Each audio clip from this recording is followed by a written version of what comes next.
नमस्कार, मैं रविश कुमार। ग्लोबल और गूगल काल ने हमारी जागरूकता को किस हद तक बेहतर किया है या बदतर किया है, इसकी एक मिसाल है गाजा पर इजरायली हमले को लेकर हमारी उदासीनता। चैनल अभी अभी वैदिक काल से निकलकर अशोक सिंघल के मुस्लिम विरोधी बयान काल में प्रवेश कर गए हैं, पर कब लोकल बेहतर थे और कब ग्लोबल, इसके लिए आपको दो प्रकार के टाइम जोन यानी कालखंड में ले चलता हूं। तब जब 700 न्यूज चैनल नहीं थे और ट्विटर पर लाखों लोग एक नेता को फॉलो नहीं करते थे। महीना यही था जुलाई का, मगर साल था 1936।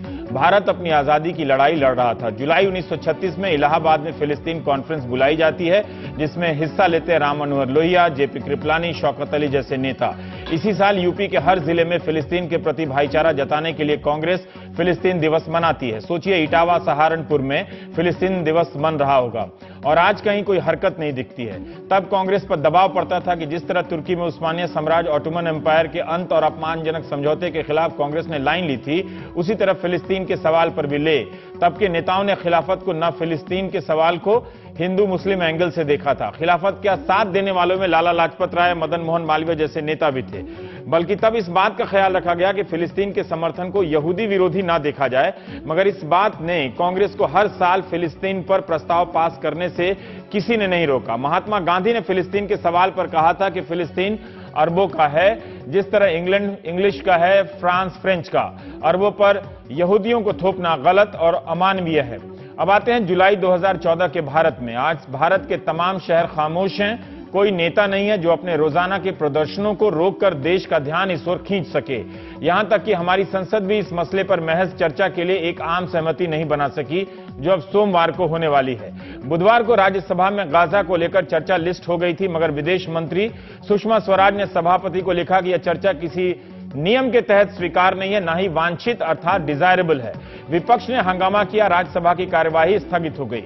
बृहस्पतिवार को सभापति ने कहा कि सदन के नेता अरुण जेटली ने आग्रह किया कि चर्चा टाल दी जाए।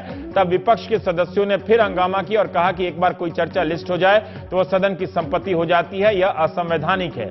लिहाजा हंगामे के कारण आज भी राज्यसभा स्थगित हो गई।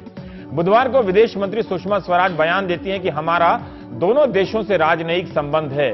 किसी मित्र राष्ट्र के प्रति किसी भी प्रकार की अशिष्ट टिप्पणी उनके साथ हमारे संबंधों पर असर डाल सकती है। मगर ब्राजील में ब्रिक्स नेताओं के सामने प्रधानमंत्री नरेंद्र मोदी का बयान सुषमा स्वराज के बयान से काफी अलग बल्कि उलट है। मंगलवार को ब्रिक्स के 5 मुल्कों ने गाजा पर इजरायल के हमले की निंदा की है। वहां नरेंद्र मोदी ने कहा कि एक्सेलेंसीज, अफगानिस्तान से लेकर अफ्रीका तक के इलाकों में टकराव और उफान का दौर चल रहा है। गंभीर अस्थिरता पैदा हो रही है, हम सब पर असर पड़ रहा है। मुल्क तार तार हो रहे हैं और हमारे मूक दर्शक बने रहने से खतरनाक परिणाम हो सकते हैं। फिर चर्चा करने से क्या डर है? 1936 के उत्तर प्रदेश में फिलिस्तीन दिवस मना था और हम 2014 की राज्यसभा में फिलिस्तीन के गाजा पर हमले को लेकर एक चर्चा नहीं कर सकते। 8 अप्रैल 2003 को इराक पर अमेरिकी हमले के खिलाफ हमारी संसद ने सर्वसम्मति से प्रस्ताव पास किया था। क्या इससे अमेरिका से हमारे संबंध बिगड़ गए? इस प्रस्ताव का समर्थन बीजेपी से लेकर लेफ्ट तक ने किया था। पूरी दुनिया में इस वक्त विरोध प्रदर्शन हो रहे हैं। स्पेन, न्यूयॉर्क, लंदन, टोक्यो सहित कई मुल्कों में लोग झंडा बैनर उठाए इजरायल का विरोध कर रहे हैं। मगर व्हाट्सएप, फेसबुक, ट्विटर से ग्लोबल हुए भारतीय बेखबर हैं। बृहस्पतिवार को कश्मीर में बंद का हुर्रियत ने आयोजन किया तो सीपीएम से लेकर आयशा तक ने दिल्ली और कोलकाता में प्रदर्शन किया। कांग्रेस ने कोई प्रदर्शन नहीं किया। यह बात जरूर है कि मणिशंकर अय्यर फिलिस्तीन दूसरा आवाज जरूर गए। आखिर हम किस दौर में चले आए हैं जहां ऐसी तस्वीरें साझा हो रही हैं कि इजरायल के लोग कुर्सी लगाकर बैठे हैं और गाजा पर गिरते बमों के धमाके सुनकर तालियां बजाते हैं। एएफपी की ऐसी तस्वीरें दुनिया के किस अखबार में नहीं छपी होगी। यह तस्वीर एक डच पत्रकार के ट्वीट से दुनिया भर में पहुंची, जिसमें लोग पॉपकॉर्न खाते हुए, हुक्का पीते हुए गाजा पर गिरते बमों का लुत्फ उठा रहे हैं। 10 दिन से इजराइल गाजा पर हमले कर रहा है। 18 लाख लोगों की आबादी वाला गाजा फिर घिर गया है। लगभग 1400 घर तबाह हो चुके हैं और आबादी का बड़ा हिस्सा बिजली पानी से वंचित है। 250 के करीब लोग मारे जा चुके हैं और मरने वालों में बच्चों की बड़ी संख्या है। स्कूलों को ध्वस्त कर दिया गया है। अस्पताल, विकलांग केंद्रों पर हमला किया गया है। आज के द हिंदू अखबार में ट्रिनिटी कॉलेज के प्रोफेसर विजय प्रसाद ने लिखा है कि इजरायल हमास नाम के आतंकवादी संगठन की सजा पूरे गाजा को नहीं दे सकता। गाजा को हमास मान लेना और पूरी आबादी को हमास के लिए कसूरवार ठहराना अंतर्राष्ट्रीय कानून के हिसाब से भी गलत है। 9 जुलाई को इजरायल के डिप्टी स्पीकर ने फिलिस्तीन मूल के 3 सांसदों को अपने कमरे से निकाल दिया। कहा कि गाजा में बिजली काट देनी चाहिए ताकि उसके अस्पताल ठप पड़ जाएं।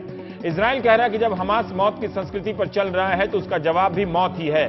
हमास इनकार कर रहा है कि उसने इजराइल के 3 किशोरों का अपहरण किया, जिसके बाद यह ताजा हमला शुरू हुआ। संयुक्त राष्ट्र के सचिव बान की मून का बयान है कि गाजा इस वक्त छुरी की धार पर है।